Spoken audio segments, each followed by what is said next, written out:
Ovo je priča o radoznalom psiću i kući s 1000 zrcala.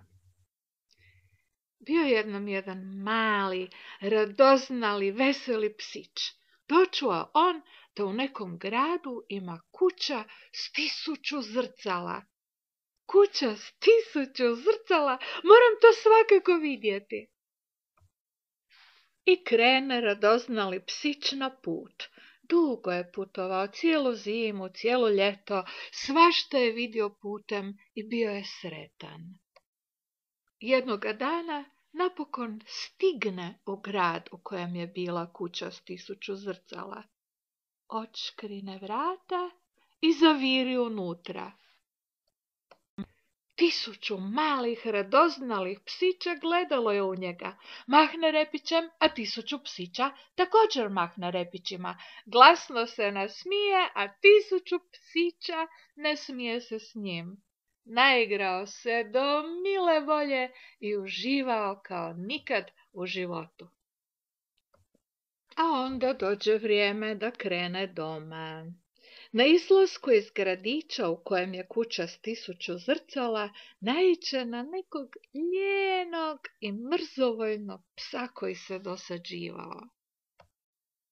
Zašto si tako loše volje? Ajde pokreni se, živni malo. U tvom gradu je kuća s 1000 zrcala, idi tamo. Tamo je sve puno veselih psića uz koje ćeš se sjajno zabaviti. Lijeni se pas nekako dovuče do kuće s 1000 zrcala, odškrine vrata i zaviri unutra. Iz 1000 zrcala u njega je buljilo 1000 lijenih i mrzovoljnih pasa koji se dosađuju. Ej, kakvo je ovo strašno mjesto!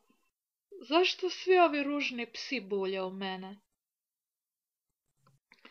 Hajde, momci, razvedrite se malo, pa nije valjda baš sve tako crno, reče pas i nasmiješi se. I odjednom 1000 se pasa nasmiješi zajedno s njim. Ljudska su lica zrcala. Lica ljudi oko nas su zrcala u kojima vidimo svoju sliku. Kakva je ta slika? Lijepa ili ružna? To ovisi o nama.